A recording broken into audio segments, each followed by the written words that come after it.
Continuando con nuestro programa, por supuesto, una de nuestras secciones que no puede faltar, Ser y Salud, y lo prometido es deuda, como les habíamos anunciado. Vamos a hablar hoy sobre lo que es la donación de órganos, un tema tan importante, con tantos tabús también, y hoy le tenemos muchísimas dudas, y para eso tenemos al doctor Capote, que viene hoy con nosotros. Doctor, ¿cómo está? Doctor, bienvenido. ¿Cómo está?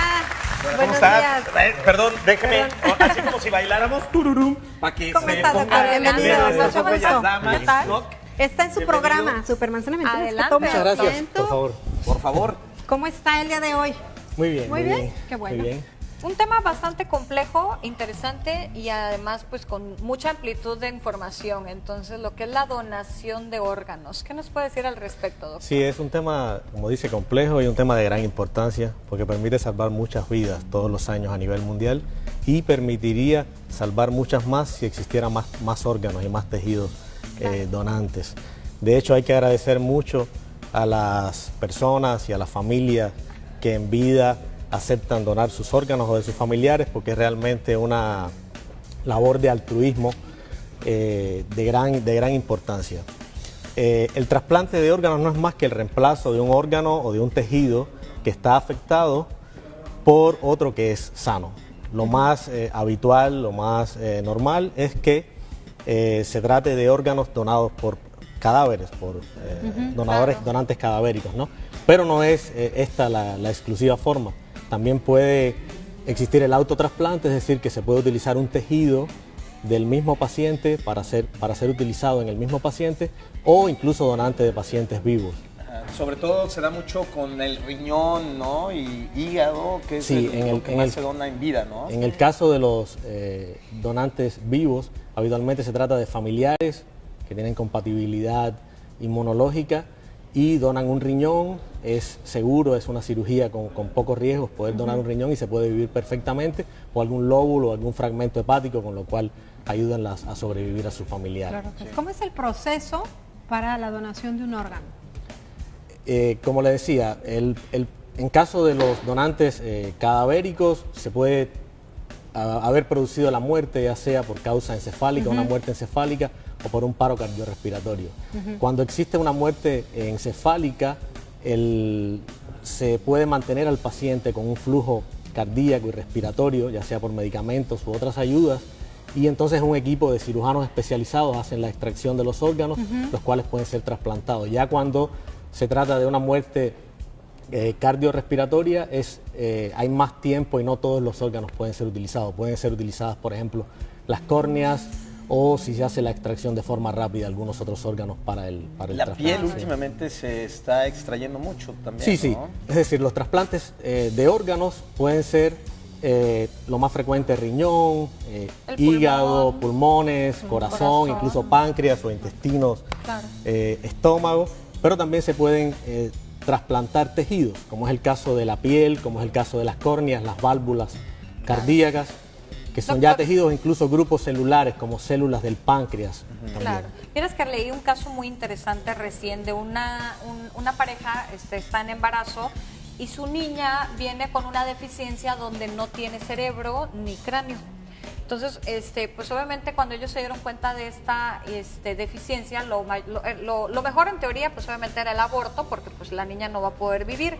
Sin embargo, los padres decidieron gestar a la bebé para donar los órganos de la bebé a diferentes niños, entonces, todos los órganos que se pudieran. Me pareció muy impactante esto. Obviamente tiene que haber una madurez emocional muy fuerte, pero además el tener esa conciencia que, como usted dice, yo creo que hoy en día hay que crear más conciencia, porque se necesitan muchos órganos y tal vez muchas personas todavía no lo hacen por ciertos tabúes o por miedo.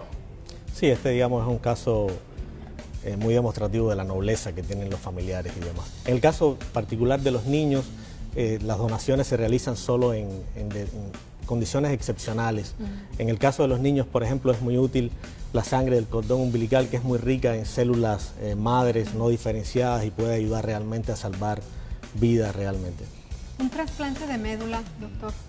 Los trasplantes de médula se utilizan para tratar a pacientes que tienen enfermedades de la sangre, enfermedades, en la médula están las células hematopoyéticas que producen las células de la sangre, y esos pacientes que ya puede ser que tengan una leucemia u otras enfermedades, se hace un tratamiento para eliminar las células, digamos, con un cáncer y demás de la médula, y se sustituye por células de un donante, que habitualmente son donantes vivos. Es lo más difícil, ¿verdad? ¿El trasplante de médula? No realmente, es un trasplante que se hace bastante y que ayuda a salvar muchos pacientes con estas enfermedades de la sangre.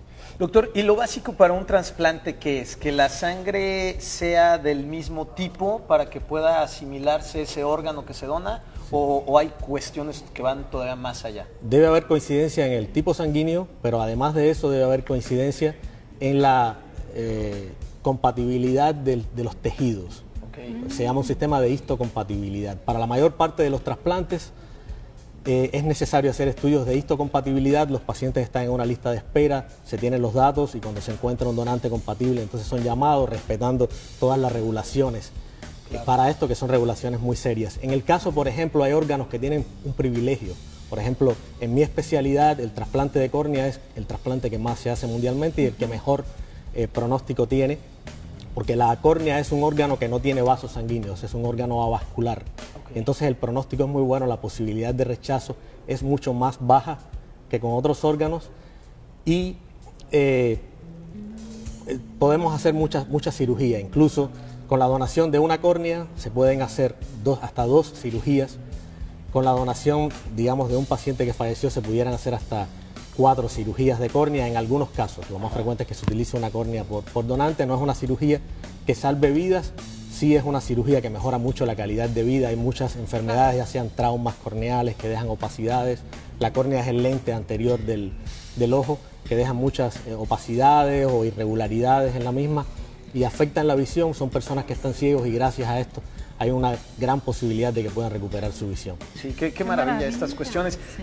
¿Qué tanto influye la hepatitis? Por ejemplo, la gente que quiere donar sangre, que tuvo hepatitis, ya no puede donar sangre. ¿Es lo mismo con los órganos? Si tuviste hepatitis, ¿ya no puedes donar tus órganos?